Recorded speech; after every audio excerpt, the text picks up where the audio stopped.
the Wraith by Heretic Knife. Okay, next up. This is the Best Imported Award. It's a fantastic knife. It's based on an old military model, an old folder, updated by two of the best custom knife makers around. They designed it, and it is the Les George Alan Lishowitz Eck folder. Will be the Best EDC, and it goes to Esnix. Next up is the Best Fixed Blade Award, and it is the Myellen from Vero Engineering. Next up, our Best Folder. Looks like we've got a repeat here. The Lux, again from Vero Engineering. Is our Best of the Wrist category, Triot for the Gravity Knife. Yeah! Show is Esnix. Art knife. Look, nobody's going to be too surprised. This fella has won art knife a few times. This time brought an incredible smaller knife with a piece of pearl that he probably had to go to a third world country and bribe some officials for. But this is Mike Quisenberry. Since we're in Texas, we separate Bowie out from Fighter, which gives us the opportunity to recognize. In this case, we're going to have 3 knives between Bowie and the next one. Well, when we get to Fighter. So, okay, Bowie. We have a contender on this one. So the winner is. You know what? Let's do. No, should we do contender? No, we can't because the slides. Yeah, I guess. If this were the Oscars, maybe we'd do runner-up. Winner in Bowie is Mr. Mike Quisenberry again. Pretty close second here, and that's Mr. Franco. I was just going to try to say something about the Damascus, but it's a really good Damascus. How about that? And once again, that's Mr. Franco. Custom EDC, and I think the judges almost universally picked this knife. We would all happily carry this knife every day. Winner is Karis the youngest Master Smith? Is that right or no? Who knows? Karis, you won. Best Custom Fighter. This knife.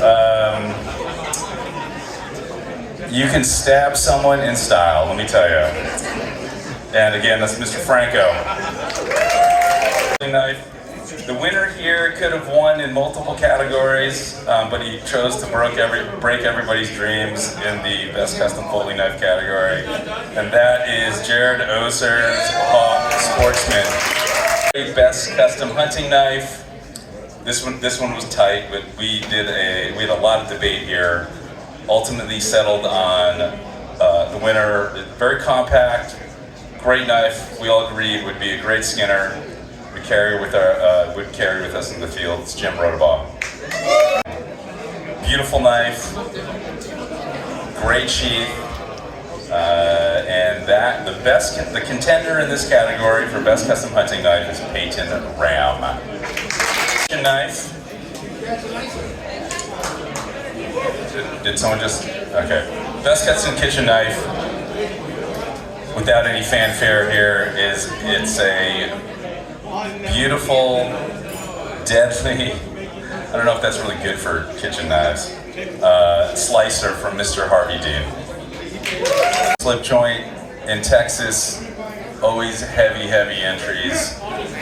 No exception this year. We ended up with 2 again, and this is what's happening with slip joints because of our friends in the cartel here. Well, not just the cartel, actually. We've had some non-cartel winners. It's Mr. Tim Robertson. Was not originally entered in this category, so something, I don't know if people know this, we can, if they're worthy knives in other categories, we'll sometimes move them to a different category. And in this case, that's Phil Jacobs. Best of the rest, right? So this is the category that's supposed to encompass are not necessarily knives.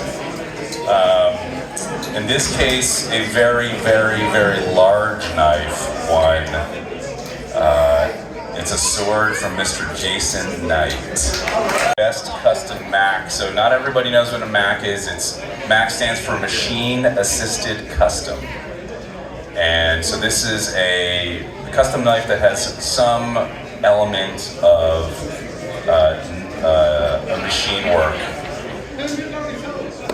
The winner, and the winner from past years, is Mr. Princeton Wong. Best of the rest, right? So this is the category that's supposed to encompass are not necessarily knives. In this case, a very, very, very large knife won. It's a sword from Mr. Jason Knight. Next and last is the custom best in show, and I'd say the fairly unanimous, fairly quickly, which makes judging a lot less painful, and that is going to go to Mr. Michael Quisenberry for his